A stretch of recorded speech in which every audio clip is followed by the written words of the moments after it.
Good morning, everyone, and welcome to today's performance assurance webinar. My name is Jenny, and I'll be facilitating today's event. I will be joined by Katie, Andrew, Lewis, and V. And just before we start, I just want to go through some housekeeping. So please keep your videos and your microphones off. We will be recording this event, and it will be available to access after the event, hopefully tomorrow. We will be using Slido, so in the next slide, I'm going to ask you to scan the QR code on your phone, or I'll put the code in the chat as well, so then you can ask any questions that you may have. And yeah, there will be opportunities for a Q&A, and you can ask questions at any time, and we can answer them all at the end of the webinar. So that's the code for you. I'm just going to leave it there for a bit, just so everybody gets the codes.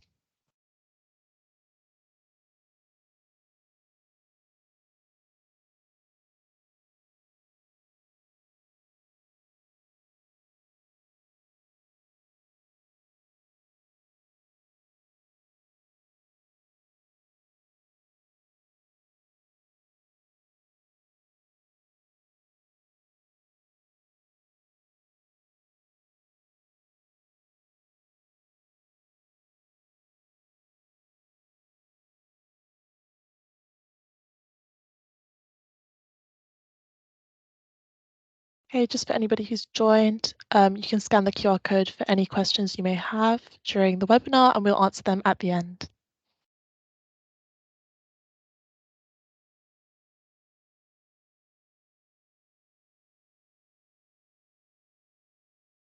And I think we'll get started. So this is the agenda for today. Obviously, I'm doing the introduction, and V will take over, followed by Lewis, V again, Andrew right at the end, and then we'll do a Q&A together. So yeah. So V. Thanks, Jenny. I'll first start with giving an overview of our performance assurance activities. So Jenny, if you can please move us to the next slide, please. Brilliant. So over here, let's start by looking at the switching performance across the market. So first, we're looking at the domestic side switching data since August last year. In the last quarter, we have seen that the switching volumes across the market have been quite low. We've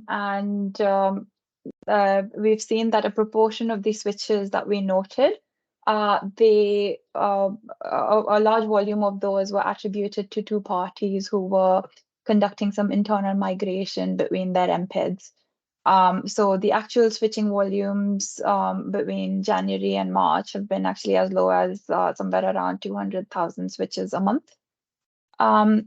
With this, and despite the fact that switching remains low, we have seen an increase in the number of events for objections, withdrawals, as well as annulments in recent months. One of the focus in the past few months and going forward as well as code managers for us is to understand how parties are using these processes and whether that use is appropriate and in line with the code. With that said, if we can move to the next slide, please. Yep, thank you. So this is the non-domestic performance of switching. Again, volumes remain low, and we have actually seen the objection volumes in March, which is the latest data cut we've seen, double up since previous months. So we have issued RFCs to parties to understand what the drivers for this is. We from the interactions we've had so far, that we think that this is one of the areas we should be focusing on in the coming months. And yeah, that is what you'll see. So if we go to the next slide, please. Thank you. So that basically I wanted to tell you about what our focus in the last quarter has been and what our focus in the coming quarter or next few months is going to be. So one of the things that we focused on was switch meter reads disputes. So the volume of switch meter dispute as a proportion of successful switches across the market has been quite high, and we've noted that parties are taking longer to respond to the flows to resolve those processes. And also we've noted that the number of interactions required to resolve the process is quite high. So based on all of this, the code manager had issued some guidance in March, which we had taken to the Rec Issues group, and it was subsequently published on the Rec portal. I think you can see the link to that on the slide there. So that guidance is for parties to help them improve their performance in this area. Since this was recently issued, we are allowing parties some time to take the measures they need to take to improve their performance. And if we don't see any improvement in the coming months, we will be applying further paths to those parties. Another area for focus for us in the past few months has been PSR. So the Priority Services Register, so requirements around maintenance and sharing of PSR information. We have focused on distribution network operators and gas transporters, where we issued a self-assessment to them to understand, how they are, how they understand their obligations and how they're conducting the processes over here, and the challenges that are being faced across the industry. I will go into more detail later on today, but just to give you an overview, like the insights from this activity have been shared with the PAB and also are informing the work that RECO are doing in this space. Brilliant. Now, looking ahead to the next few months, one of the focus areas for us is MEM Flow assurance. So currently, our reporting and risk monitoring activity for MEM assurance is based on reports that we receive from central sources such as DTN and RGMA. Now, since the use of these communication methods is not mandated, our coverage of the industry is not very good, and we want to improve that coverage. So we have developed an RFI for MEMS that will help us improve the coverage of this area. I'll go into a bit more detail on this later today, but just to tell you that that's one of the areas we'll be focusing on. Another area that we'll be focusing on is data cleanse. So we do issue some reports on a monthly basis to parties on data cleanse activities. So we have a plan to help drive a reduction in volume by focusing on certain reports in form of sprints. Lewis is going to go into more detail on this later, so I will leave that for him to tell you more about. And then finally, objections and annulments. So like I'd previously mentioned, we have seen the increase in these processes in the past few months. And from our interactions with parties, we've identified that there's an opportunity to issue guidance to parties on what appropriate use of these process is within the code and where they should be using which process. So that is something we'll be doing in the coming months, and also where we find that parties are misusing these processes to prevent switching, further escalations will be applied, wherein we could make a referral to Ofgem with the approval from PAB. So that is our focus in the coming months. If we move to the next slide, please.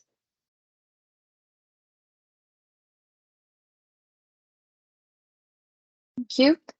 So yeah, now looking at since January, the performance assurance techniques that we've applied. So we have been monitoring 14 risk drivers, and the overall normalized risk score across the industry has been quite stable, not much changes to it. Since January, we've issued over 150 paths to parties, and majority of those have been requests for information. However, we've also increased the use of our notification path, whereas in case of notification, we will notify the party that they are breaching a threshold and their performance is at an unacceptable level. which then gives the parties to take some action. And we have seen an improvement, like these notifications have been effective in driving an improvement in performance. So that is an overview of the path that we've applied. So if we move to the next slide, please. I'd like to give an example of how we've seen our paths, have the desired impact. So as an example, for one of the parties, we had, whilst monitoring our monthly risk monitoring activities, we noted a dip in their performance for erroneous switches. So we issued a request for clarification, asking them what the drivers for these issues were. Now, based on those insights from that RFC, in February, we worked with the party to agree an action plan on steps they'll take to drive improvements in their performance. Eventually, like over February, March, April, we worked with closely with the party, having regular checkpoints to track their progress against that action plan. And they were able to demonstrate to us that they had reduced the percentage of switches that resulted, or rather gains that resulted in an erroneous switch. And they also showed an improvement in response times and resolution times for erroneous switches. So that was a positive story, and that's the kind of impact we hope to have with our paths. Other than that, we've also had many examples where parties that might not yet be breaching threshold are actually proactively using the dashboards we publish, and they're reaching out to, for supplementary information to support their internal monitoring and improvement efforts that they're doing. And that's the kind of behaviors we want to drive across the industry with the dashboards that we publish. Looking at the other side of the spectrum, where parties are not engaging well with the performance assurance process, the code manager has, with the approval of the PAB, applied a specific condition PAT, which revokes the access for these parties to rec services, and also applies an acquisition cap of 0 until the parties re-engage and show improvement in their performance. So that sort of summarizes our overview of the performance assurance activities over the last quarter. I will now pass on to Lewis, who's going to take us through some of the work we're doing on dashboards. Thank you. Okay, thanks, V. Could just move on the slides, please.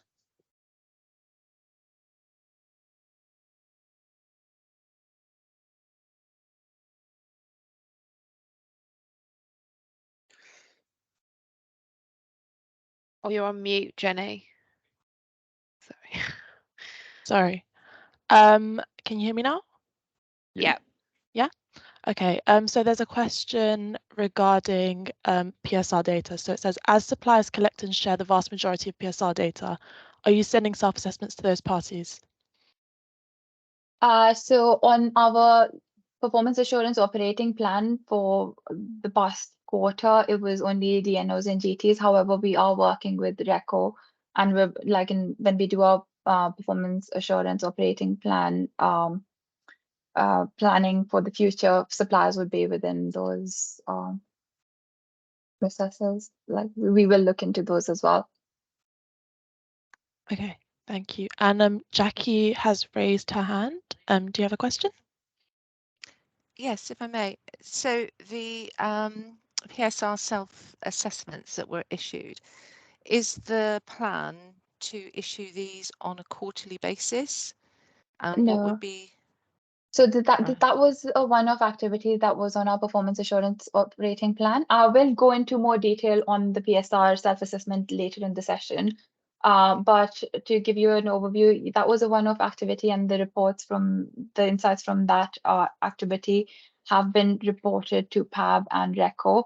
Now it is like obviously PAB can give a steer, and based on the value that they get from those insights, they might decide to introduce that as a regular activity. But again, as of now, that is a one-off assessment. Yeah, it's just on the performance assurance plan, it shows it as a quarterly activity. for the self-assessments? Sorry, which document? Yeah, I can probably take it offline. If you can share me the link that you're looking at Yeah. and get back to you. Yeah, Okay, no problem. Thanks. brilliant. Thank you. Okay, so we'll move on to the slides.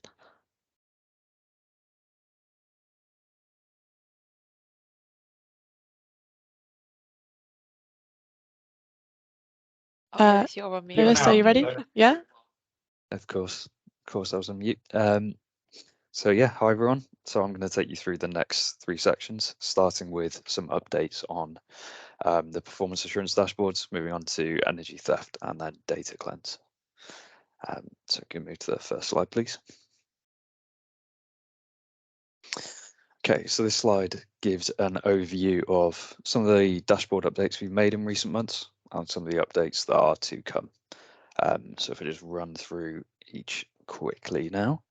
So as you may have seen earlier in the year, we published the theft targets to a new tab within the performance assurance dashboard. And going forward, we will look to use the same method each year to share theft targets. As you may have seen, if you viewed this tab, there is some blank space in there, and that is by design. And we intend to fill that space with some further visuals showing further breakdown of the theft numbers. And that is the additional theft visuals row you can see there further down the screen, which is due to come through in the next month or so. And then the next update we made was the addition of a release notes tab, which is effectively a cover sheet at the beginning of the dashboard, providing a bit of an update on when the dashboard was last updated, if there's anything specifically to note about that latest release. So for example, is if you have reviewed or viewed the dashboard recently in the past couple of months, you'd have seen there's a note on there around the erroneous switch data potential issue we found with the erroneous switch data that's been investigated. And so there's a note on there saying that we've held back the data for the risk drivers that are impacted until we can get to the bottom of the issue with the data provider. And that is the sort of thing that we intend to communicate via this release notes tab. And then one of the most recent updates we have made is the addition of what we call a theft row details tab. So this is primarily for energy suppliers. It is to help energy suppliers dig into the detail further on energy theft as to what we have accepted, or what confirmed thefts that have been submitted that we have accepted that are in line with the data requirements, and what we have not been able to accept. And so the idea being that especially now we're at the end of the scheme year, energy suppliers can proactively review their theft data and identify the cause of any differences in between the numbers that we have reported on the dashboard and what was expected. And then obviously the additional theft visuals is what I just mentioned earlier on. And then the other recent update that you may have seen in this latest release is the addition of a data cleanse summary tab. So this was a request made by some of the parties who attend the RIG meetings, as in the old DWG world before the code managers took over the data cleanse reporting. There was a movement, what was called a movement report, produced on a monthly basis, which was effectively an aggregate and an anonymized review of the population of each of the reports. So we have effectively created a dashboard version of this, and this was demonstrated at the latest RIG meeting. And then moving to a few new features that are to come over the next couple of months. All of these were as the result of party feedback we had obtained through either previous webinars or RIG meetings or through the service desk. So the first is the allowance for data export or download functionality in the dashboard. So we had some feedback that parties would like to be able to extract the data in the dashboard as CSVs or Excel files for use in their own internal reporting and analysis. So this piece of functionality is we're just finalizing our testing on it at the moment. So we're hoping to get that live within the next couple of weeks or so. And then there was also a request to provide a bit more guidance on how the dashboard can be used in real life scenarios by parties, so which we are hoping to provide in the next month as what we're calling use case walkthroughs, so effectively like case studies. So for example, if I see I'm breaking or above threshold in this area, what things should I be looking at in the dashboard to help me identify or drill down further into it and work out why I'm above threshold. And then another common request we receive is for some of the MPXN level data on the dashboard that is currently pseudonymized to be unpseudonymized by default. So we're aware there are differing views on this across the industry, across parties on the industry, and different preferences here. So what we would look to do is, rather than unpseudonymize all data for all parties, we would like to agree on a party by party basis whether we do this. And so the reason a party might find this useful is to more proactively monitor and analyze your own performance. As you can see, the exact MPANs or MPRNs that we believe that are exceptions to a given process, and it also will allow for faster response to RFCs and RFIs if more data is required. And then finally, the most recent piece of feedback we've received is a request for the dashboard viewer permissions to change slightly. So for users to be able to access the dashboard without accessing the rest of the tabs and tiles on the performance assurance area. So this is something that is being looked into, and so but we do understand the reasonings and the benefit this would have. But however, obviously, we just need to do a piece of work to determine whether that's possible and how we go about it. So that one is, the release date on that is to be confirmed, but it is on our list. Okay, and then if you just move on one slide, and then we'll come to the question. And so this is, I'm not going to run through all this now, but this is more for when the slides go out after this call. So you'll see a number of links here to useful resources to help understand the dashboards or hopefully answer some questions or queries you may have. Okay, so I'll just pause here to answer the question. Oh, hi, thanks. Just on the, could you just, on the previous slide where you're talking about the MPXN level data, maybe I'm getting a little bit confused, but I thought you could drill down to MPXN level data on the dashboards. To be honest, so, I tried to do that this morning using it's in the where you've got the risk drivers table. You're meant to be able to highlight a row and then drill down. Correct. That didn't seem to be working for me this morning. I don't know whether that's part of that change or not. So not every risk driver has MPXN level data available. Right. So that could be why. Some of it is basically depending on the data source, depends whether it's pseudonymized or not. So some of the data we get from the CSS provider, for example, if the risk driver is based on CSS provider data, we do have the real MPXNs available. However, for example, if it's from the DTN, it's pseudonymized, so you see a pseudonymized MPXN by default. Okay, that helps. Thanks. Yeah. So Colin, just to jump in and just 2 quick points from me on that. So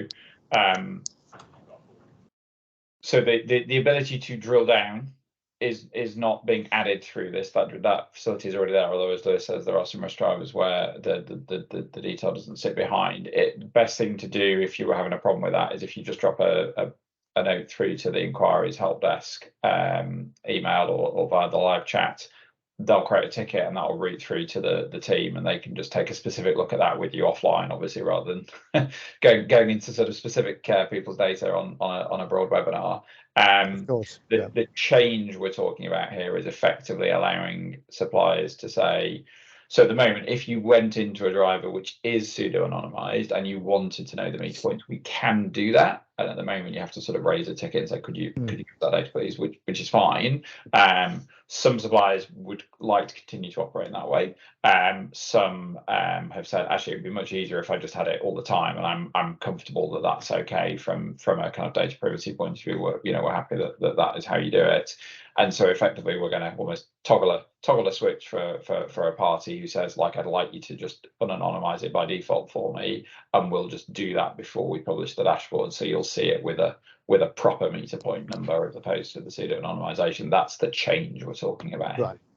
Okay. Yeah. Thanks a lot. Yeah. No worries. No, thanks, Colin. Thanks for the question. I saw another hand went up, so if it's relevant to this slide, we should probably take it now.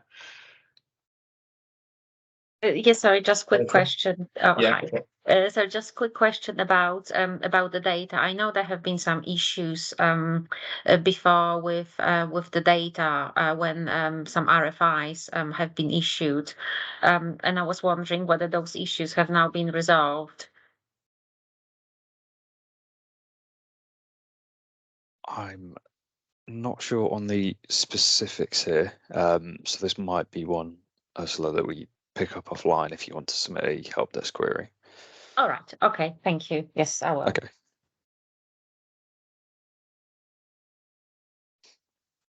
Okay. Now moving on to energy theft. So if you go to the first slide, please. Okay, so the 2022-2023 reporting year is now wrapping up. So I was just going to take you through the timeline of what we're going to be doing over the next few months and what should have happened already.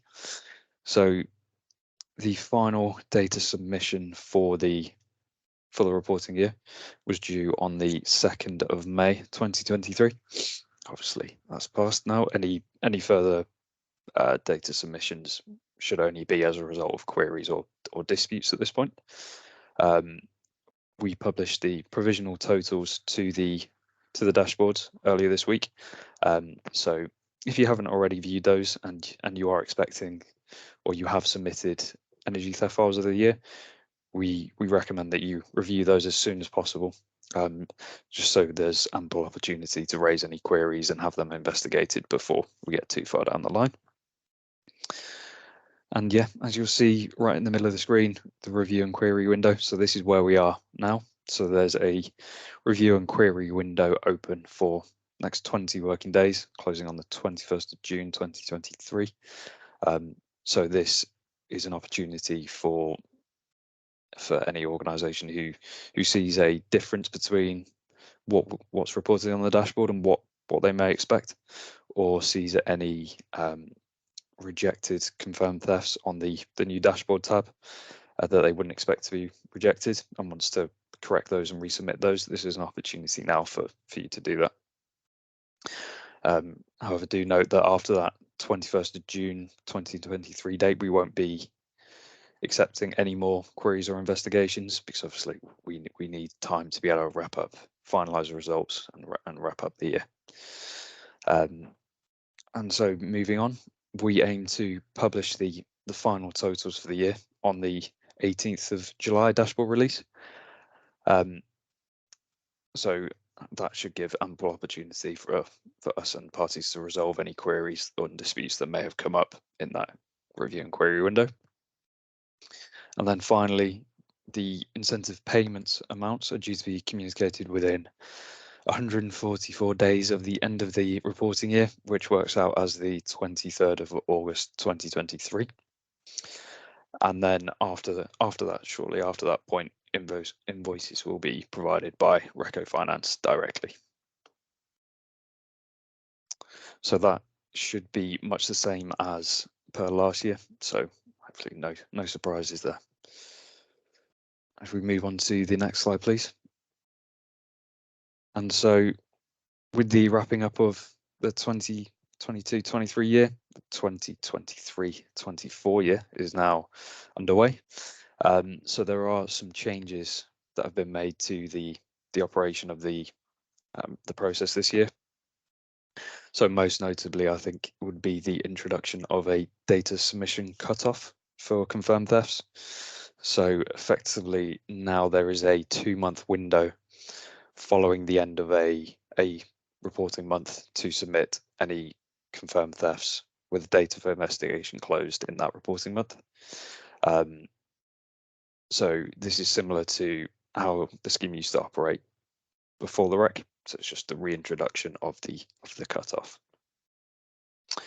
Results will be published solely via the performance assurance dashboards, as we want to move to a sort of mechanism where the dashboards are the default and the primary mechanism we use to communicate or publish any reporting.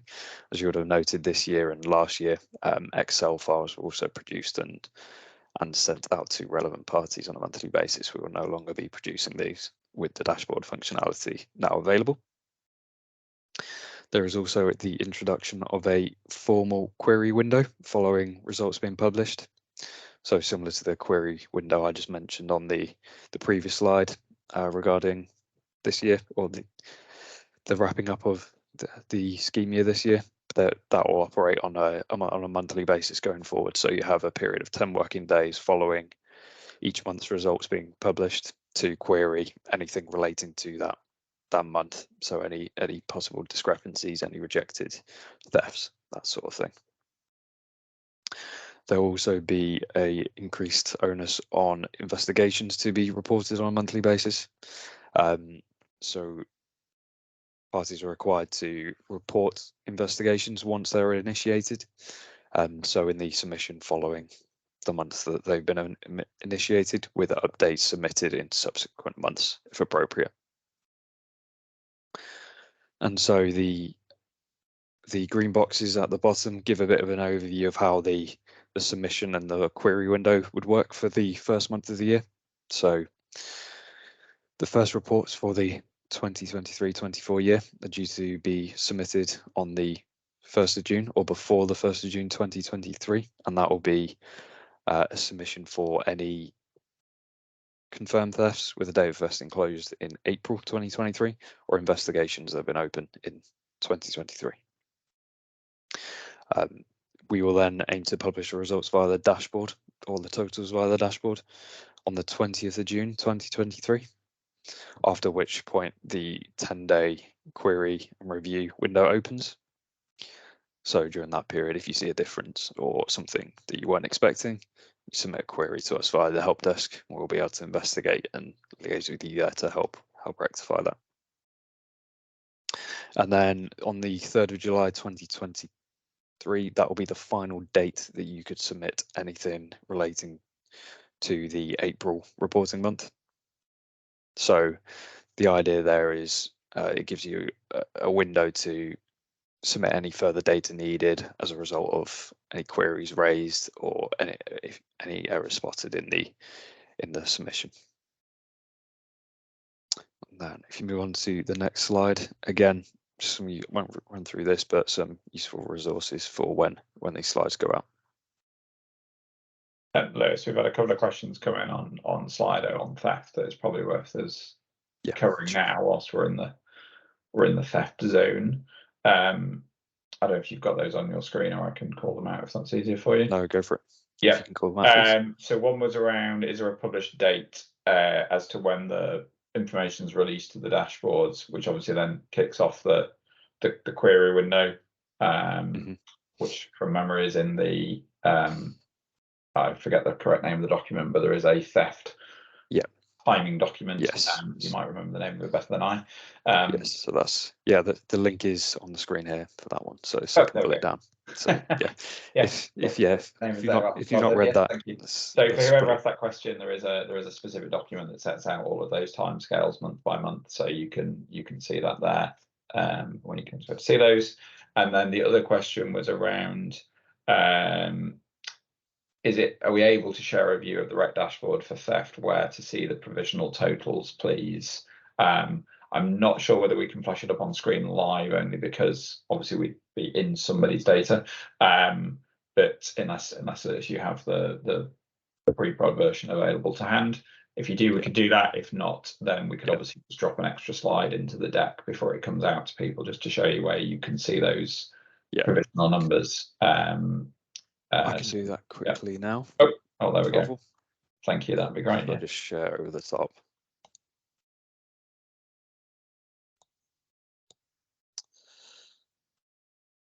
Okay, so this is a testing version of the portal, so it may not look exactly the same as the dashboard you see in terms of the tab shown at the bottom. However, it is this theft summary tab is where you see the totals for the year. And if you want to look at a year, like a yearly aggregate view, you just look at the year-to-date version here. And so as it's testing, everyone's anonymized here, as would be seen on your dashboard. However, the real party in this case is this test supplier 237 and test supplier 269. And so you can see they're broken down by fuel type and commercial or residential. You can see how your year-to-date confirmed thefts compare against your year-to-date target and what the difference there is. So on your dashboard, instead of saying test supplier, if you were Andrew Supplier Limited, it will literally say Andrew Supplier Limited there in the thing, and you can also see everybody else's performance on an anonymized basis, which is clearly relevant if you're trying to get a sense of where the debits and credits might come out, because obviously the performance is measured on a relative basis under the scheme rules. Okay. Hopefully that answers those two questions. I don't think I can mark them as complete, but maybe if you can do that, that'd be great. Thank you. And then if we can go back to the slides. Thank you. Okay, so moving on to data cleanse. So yeah, that's fine. You can go to the next slide. Thank you. So as if you've attended one of the recent RIG meetings, you'll probably be aware of this already. However, we've been producing the data cleanse reports for some time now. We're hoping parties are used to how the data is provided, what the reports look like, and all that sort of thing. We are looking to now start to drive performance in certain key areas within data cleanse. And so the approach we're looking to take here differs from, let's say, the retail risk driver type approach that we have with thresholds and on scores and that sort of thing.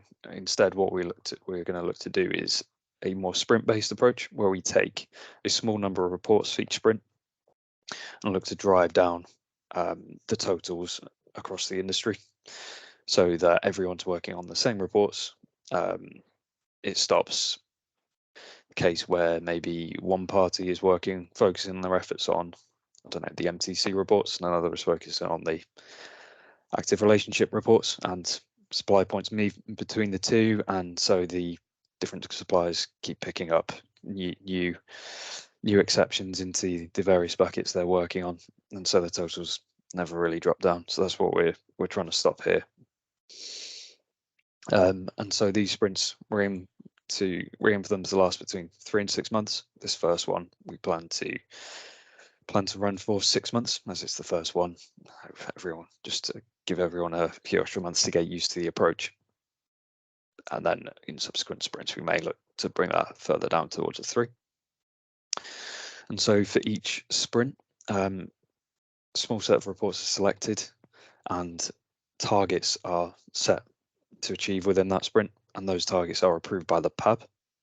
And so those targets could be either a aging focus target. So for example, by the end of the sprint, we don't want any reports or any meters in the report to have been on the report for more than 12 months or so. or it could be a total absolute number reduction. So we would like to see a 90% reduction in the population of this report within the 6 months. And so this first sprint that we're going to run is going to cover the 3 reports at the bottom of the screen. So the invalid electricity map ID report, the AR3C report, and the report 3A unflagged report. And so the targets are for this first sprint are due to be approved by the PAB, hopefully at the 30th of May PAB meeting, and we will aim to communicate the result of the PAB's approval and the specifics of the target at the 9th of June RIG meeting and in the 9th of June newsletter. We will review the progress on a monthly basis and communicate this at the RIG meetings. We also conduct a 3 months in-depth review in September, just to make sure notable progress is being made across the industry. And then the sprint will end in 6 months' time in December 2023, after which we'll do a final review. And so, as I mentioned, the different types of targets. So the idea is that the electricity map ID report, that will be an absolute reduction target. And we're also taking a bit of a different approach with this one to what we probably would do with then all the other reports, in that we are looking to almost engage from 2 sides here. So as well as through the supplier-driven data cleanse reports, we're also engaging with the map community there to hope that we can basically attack it from both sides. The maps should have maybe have information that the suppliers don't have, and collectively that should help. We're hoping that helps drive down the numbers in that report quite quickly and quite significantly. Whereas the AR3C and 3A unflagged reports, we're proposing to take more of the aging focused approach there. Okay, so I saw a hand go up.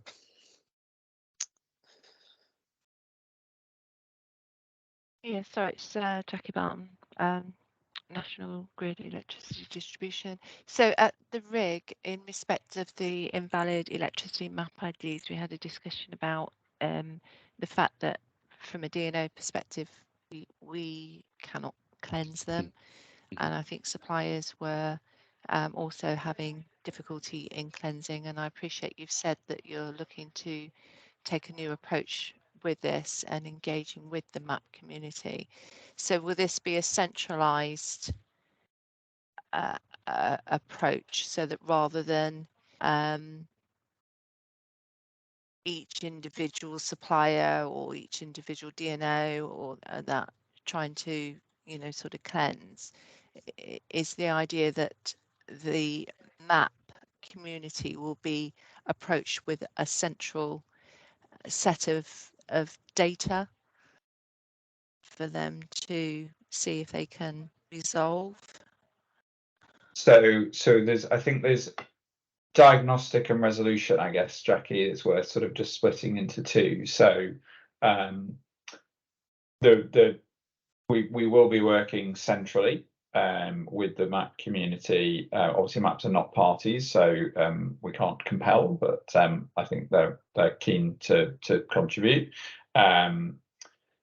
to effectively help to identify what the resolution needs to be. The map themselves obviously can't resolve it, and we can't resolve it centrally. We don't have the right to change the data. So it's a case of using the central analysis to help then, you know, if it's the supplier that needs to take action or the DNO that needs to take action, to help you know what the action is that's needed.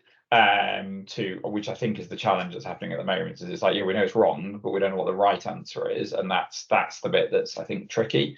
So that's the idea of engaging through the map community as well. So you know, that's not to say that there might not be individual items that people can still resolve within their own reports, but you know, hopefully by also bringing that additional lens on the data, it provides the help that's needed to try and get over the hump of, you know, what is now getting down to a relatively small number of invalid maps in electricity, and you know, just to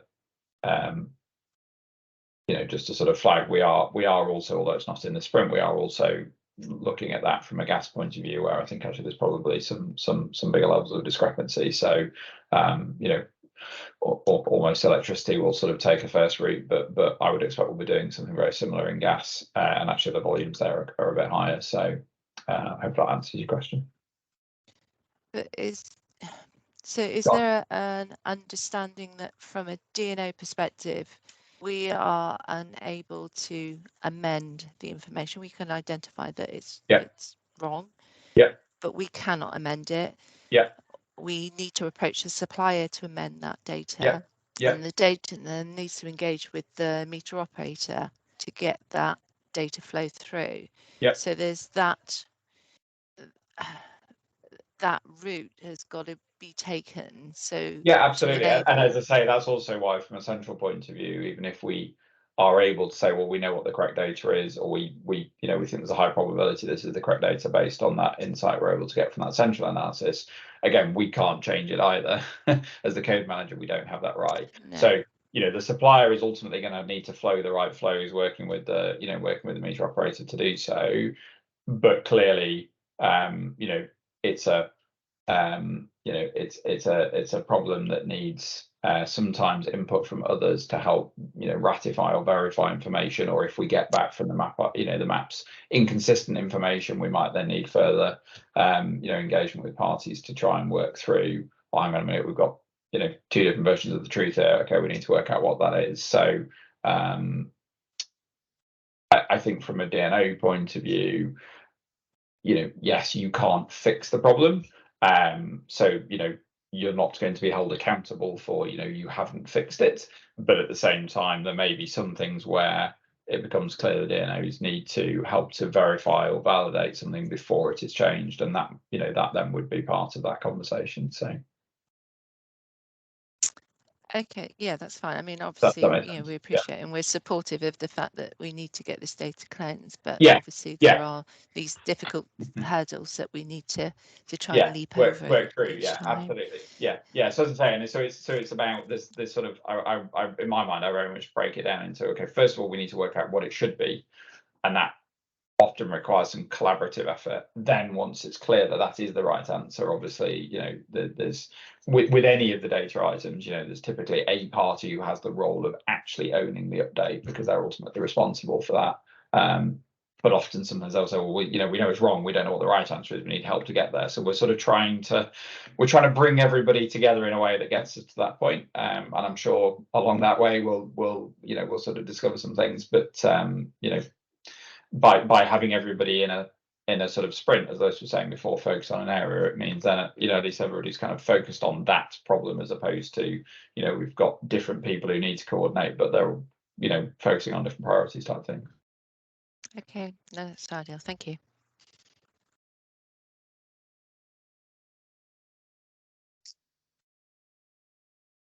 Okay, I think if there's no more questions, I think I'm handing over to V. Brilliant, thank you. So I had earlier touched upon the MEM Flow assurance, the RFI that we're going to be issuing and focusing on in the coming months. So just for a bit more context on that, so as a part of our risk monitoring procedures, we conduct specific topic monitoring, which looks at specific areas and behaviors by groups of parties, for example, on suppliers, DNOs, MEMs. The metering specific topic monitoring is one of these things that we look at.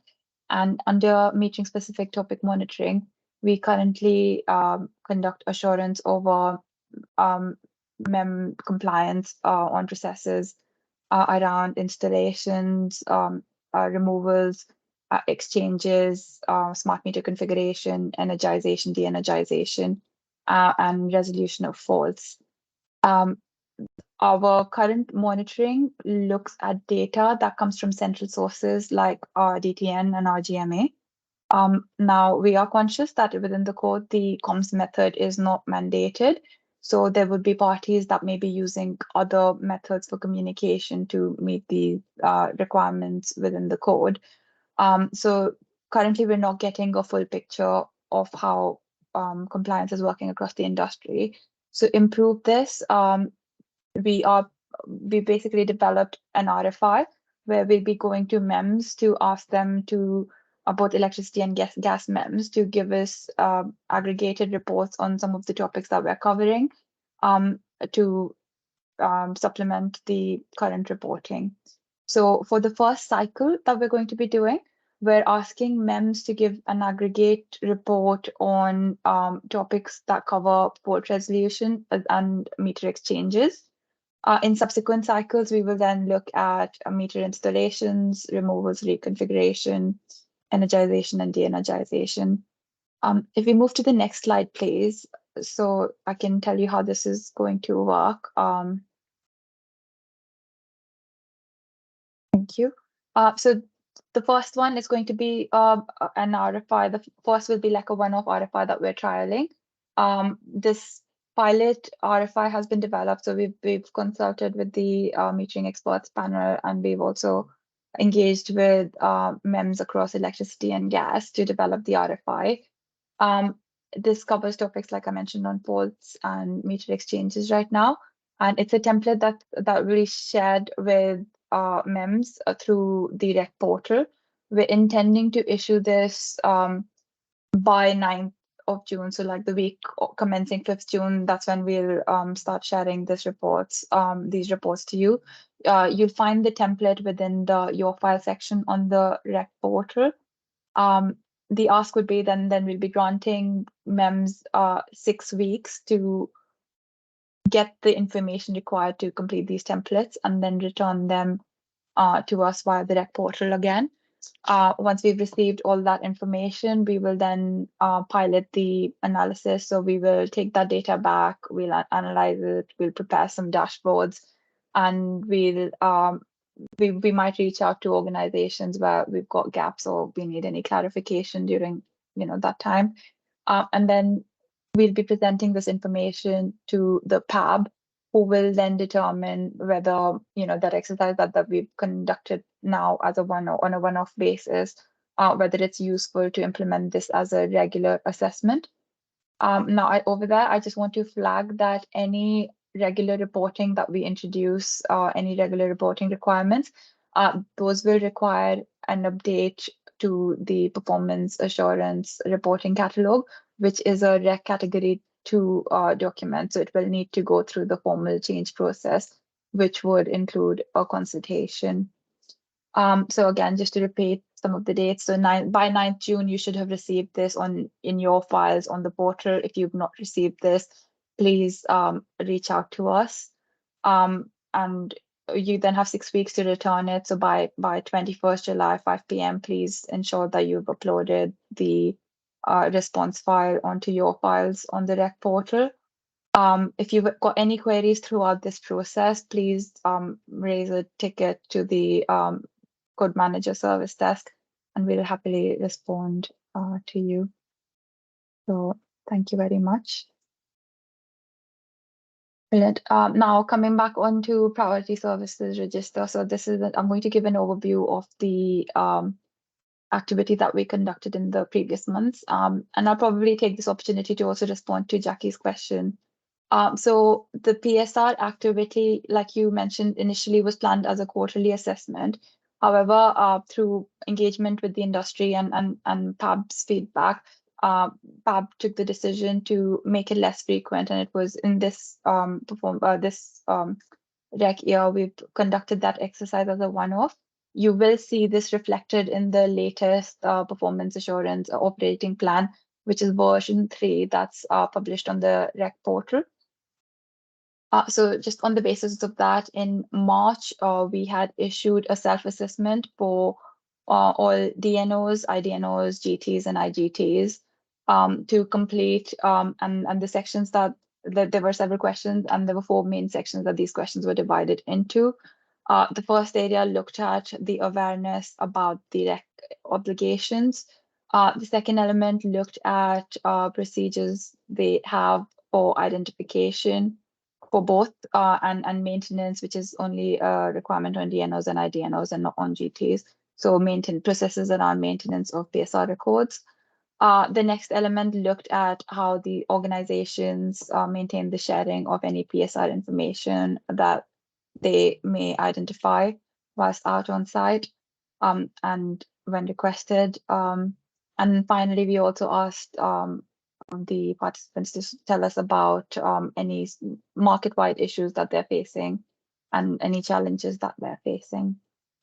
We had great response rate to this activity, so thank you for that. We had 100% responses from DNOs and IDNOs. The GT response was a bit lower, but we still had a 72% GTs and IGTs respond to the survey. If we move to the next slide, please. So just on a very high level, the main insights from this activity, they were shared with RECPAB and they've also been shared with RECO, who are conducting more work in this area. The main area that was a challenge for parties that came out was data quality issues. So this incorporated like several things such as incorrectly populated D225 flows coming in and sort of rewriting information that's written in. There were challenges that parties had around validation of these flows. They believed that suppliers were in the best position to be able to validate these flows and DNOs would not be able to. So therefore, there was that issue around validation of the incorrectly published or populated flows received.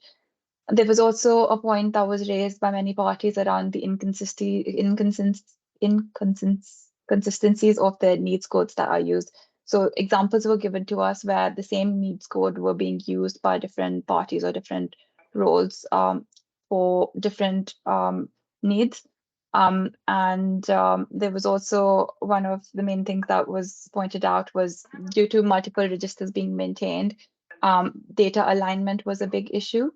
That was one of the things that was pointed out. Another issue that came that the parties pointed out was that consumers were unaware of the roles of GTs and DNOs. So when they would reach out to parties, they would not be sure as to, as they only knew who their supplier was, but they wouldn't know who their DNO or GT is, and they wouldn't be sure whether they should be providing the information that are being asked for. And finally, one of the themes that came out was the lack of standardized processes and systems for PSR information sharing across the various industries, gas, electricity, water, etc. So those were the main high-level insights that we got from our work that we wanted to share today. With that, I think we can move to the next bit. Thank you. So in addition to like party assurance, we also, as a part of performance assurance, we also look at, sorry, can we move to the next slide, please? We also look at the performance of service providers. So there are several services that RECO provide, and of which there are 3 services that are listed on the slide that are provided by REC parties. So the electricity retail data service, which is provided by the DNOs, the gas retail data service provided by the GTs, and the switching, the central switching service, the central switching service certificate authority, and the switching operator service, which are all provided by DCC. So in the past few months, the code manager has worked on a change, which was the REC change proposal R25, where financial incentives have been introduced for the central registration service providers, which are effective from 1st April, which basically puts margin at risk should they not meet the performance levels that are required against the service definitions within REC. Since then, we have seen this drive improvement in SLAs being reported by DCC. But I mean, again, this is quite early days for this incentivization regime that we've introduced. So the effectiveness of it is being assessed over time.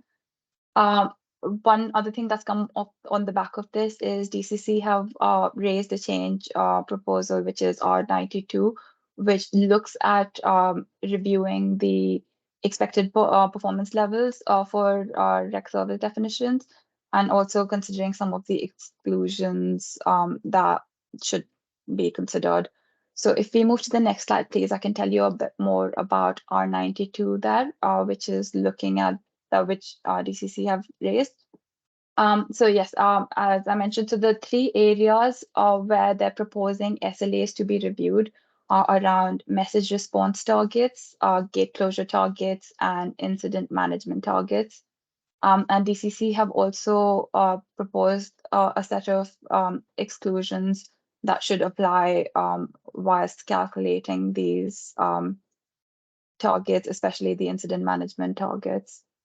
If we move to the next slide, please. So obviously this R92 change is currently, it's being developed, and the code manager has plans of industry consultation, some of which are presented there.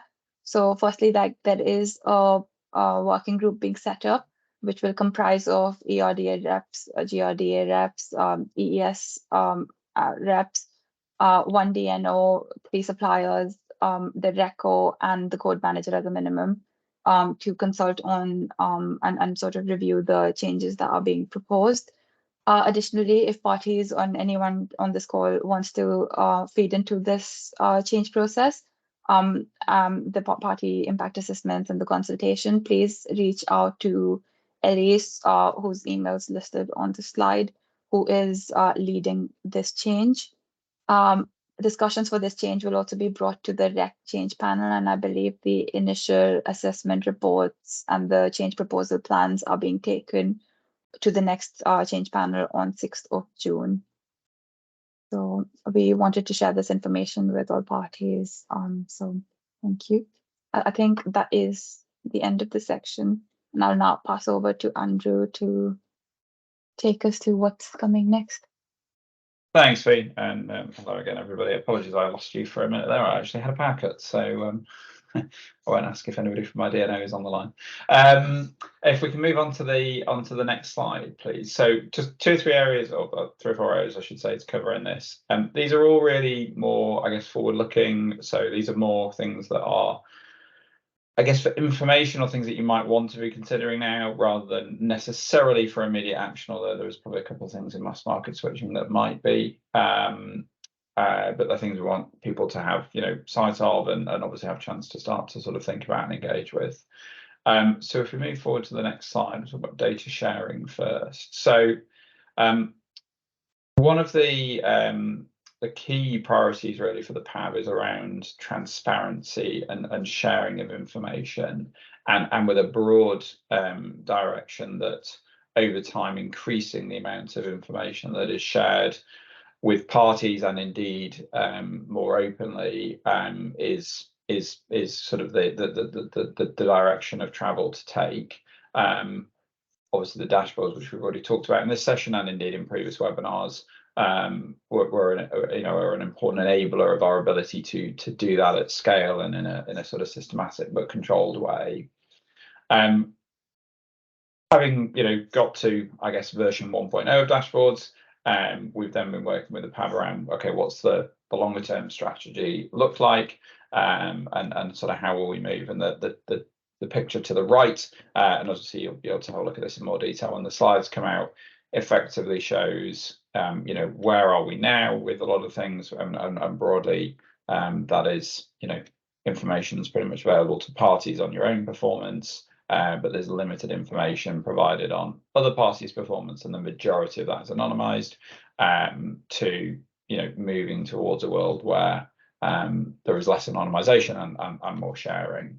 And the view there would be there's obviously an important reputational incentive in doing so. At the same time, obviously, we don't want to sort of jump straight into that without a sort of measured and careful approach. And so, it's an incremental process share data and to make sure you know what is going to be shared and have sight of it before it is shared, so that you can both, work with us to make sure any issues within data are being kind of picked up or dealt with, as well as, of course, having an opportunity to act on areas where you want to improve your performance, which obviously feeds into that incentive.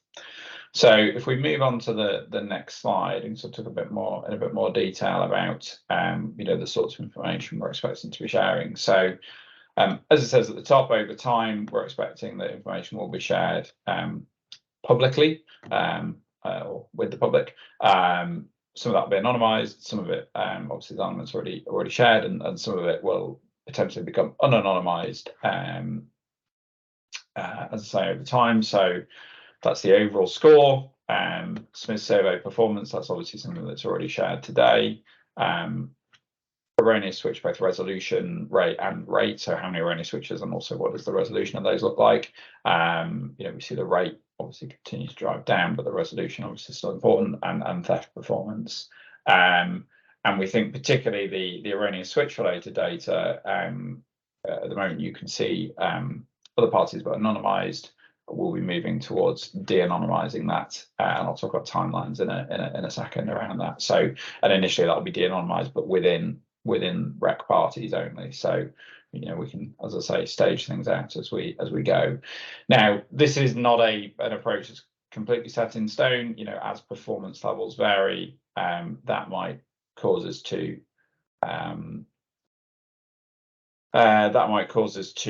accelerate or hold back on certain things, depending on where performance is. So, so that we're focusing efforts and sort of incentives appropriately. So, but that's all under the governance of the PAB. So we're not sort of doing that willy-nilly, but sort of just to say it's, this is a kind of a directional view as opposed to an absolute view.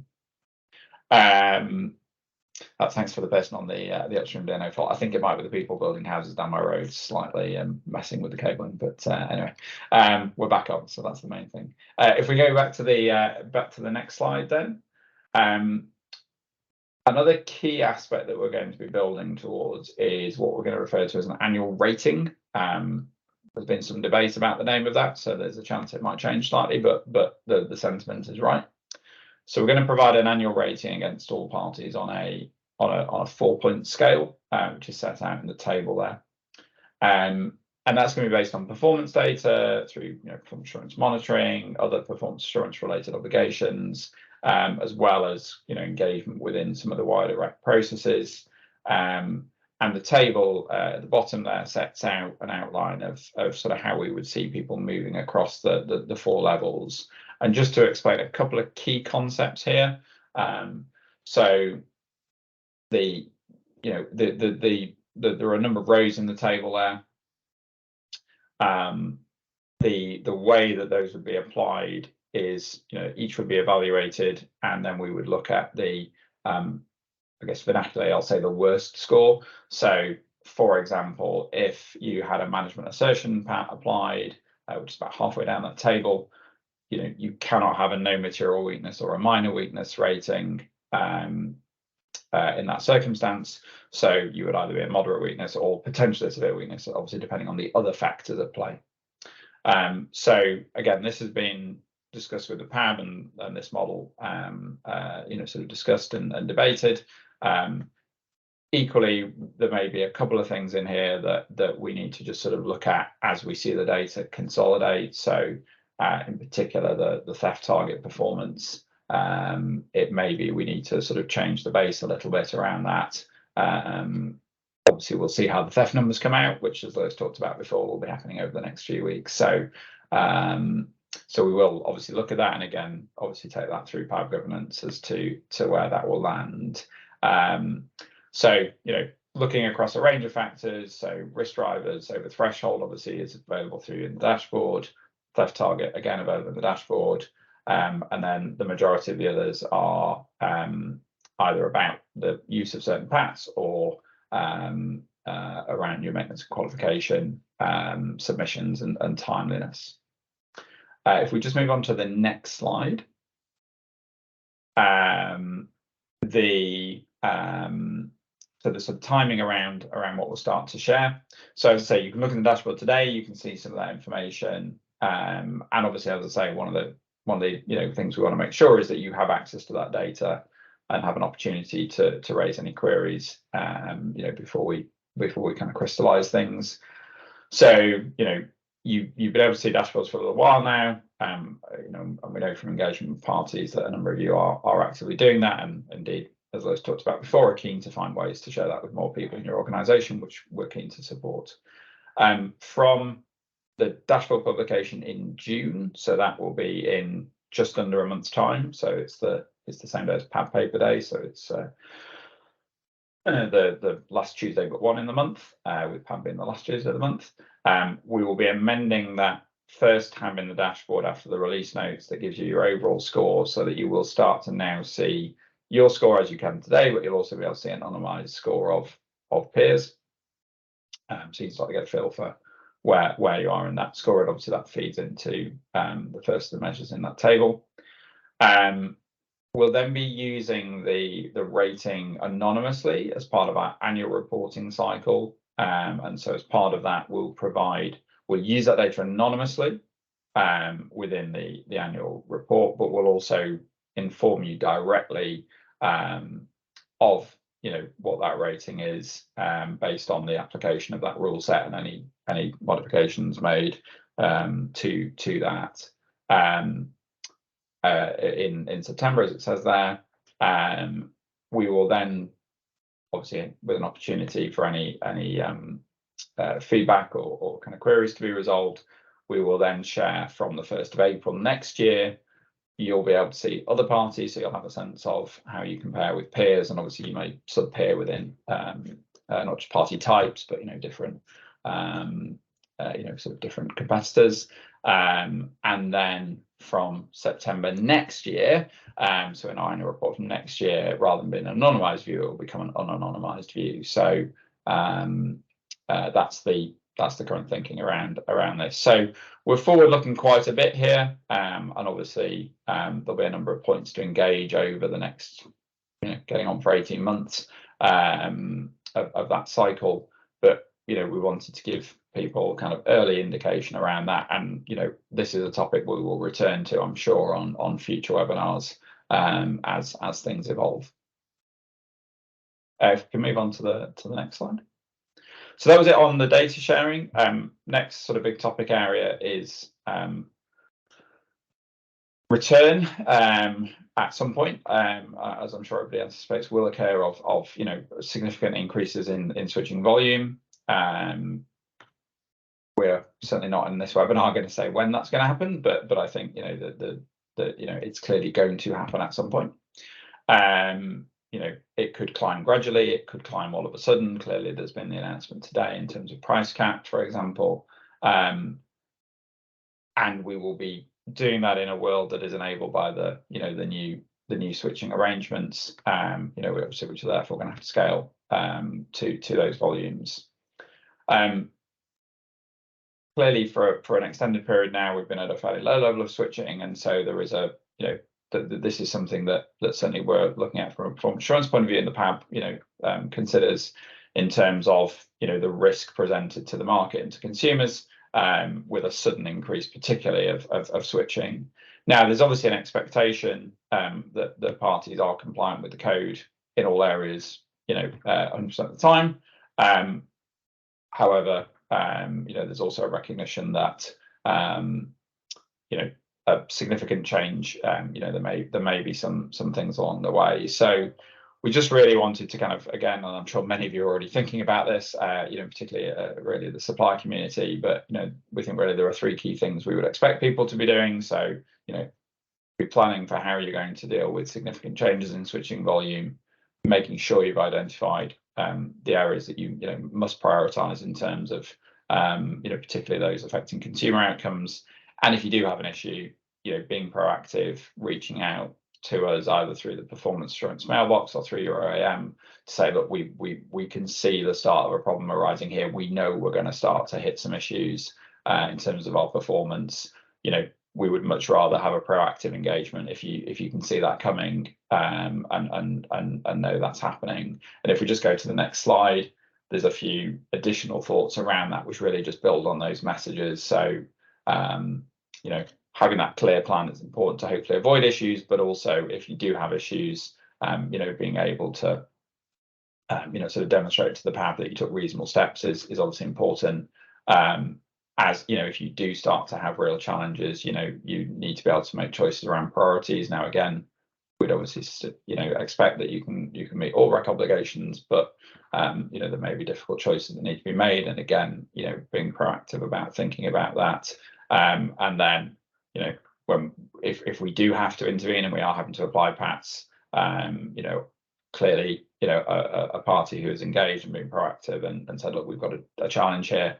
You know, we're you know, sort of that is a different dynamic to sort of a you know, sort of something coming out and being followed through. So you know, we clearly need to do our role in terms of performance assurance, but you know, we're not looking to be sort of punitive. We want to try and work, and particularly if we start to see, you know, issues across several parts of the market, you know, we obviously have a role there to try and help to navigate those. So again, I'm sure this is something that lots of you are already thinking about, but we just wanted to sort of mention that. I'm conscious we're running relatively short of time, so I'll move through to the next area quickly, which is if you just want to jump on to the next slide, please. Thank you.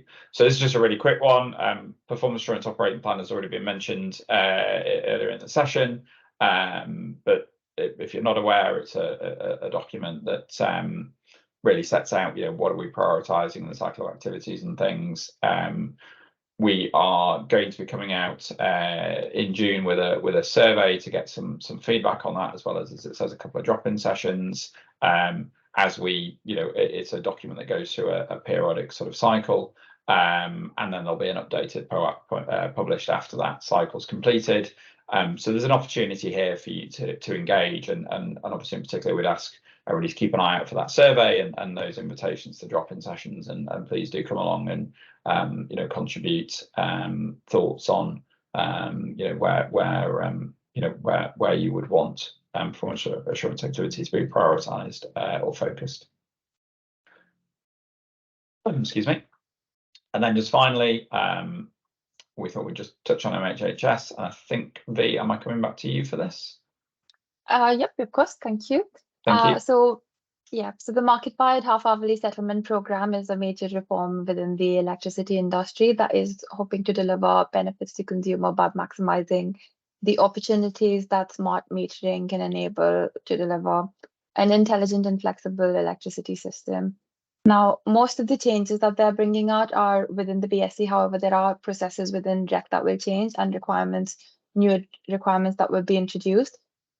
For suppliers, electricity MEMs, DNOs, including their role as the ERDS, and then for EES and CSS as well, and the associated technologies will require changes.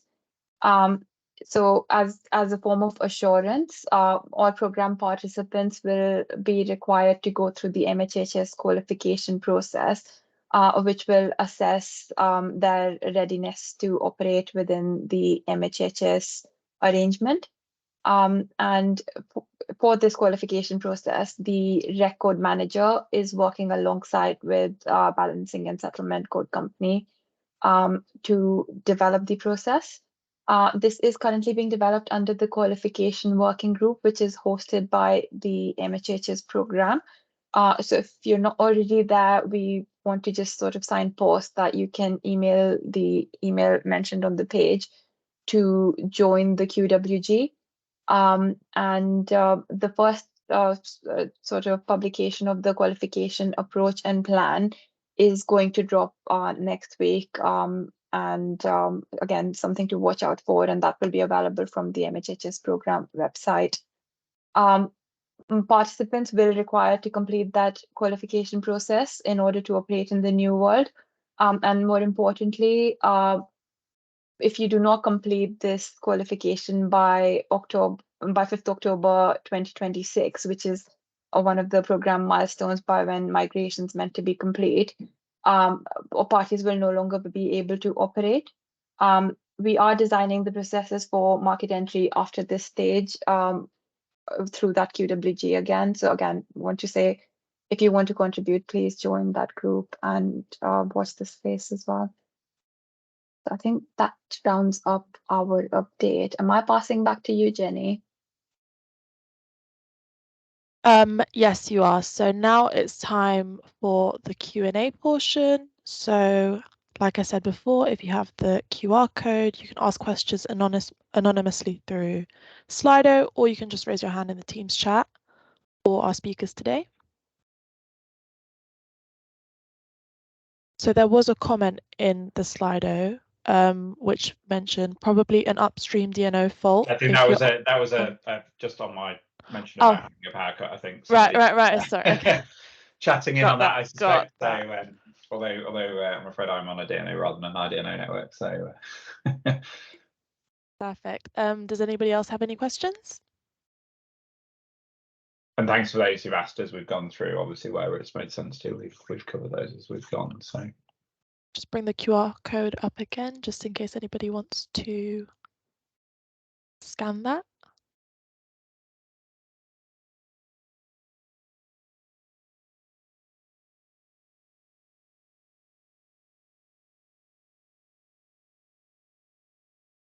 If anybody wants to raise any verbal questions. I think the team has just done such a great job of answering, giving all the information as we've gone. Yeah, very, very well rounded. That's clearly what I must take away from this, right? All right, so I guess that will be the end of the webinar. Thank you everyone for attending. Just before you leave, I just want to ask if you could complete a survey for us on the Slido, just asking how we did and any sort of suggestions, how useful you found it. It really helps us out to do these things in the future. And yeah, thank you everyone for attending.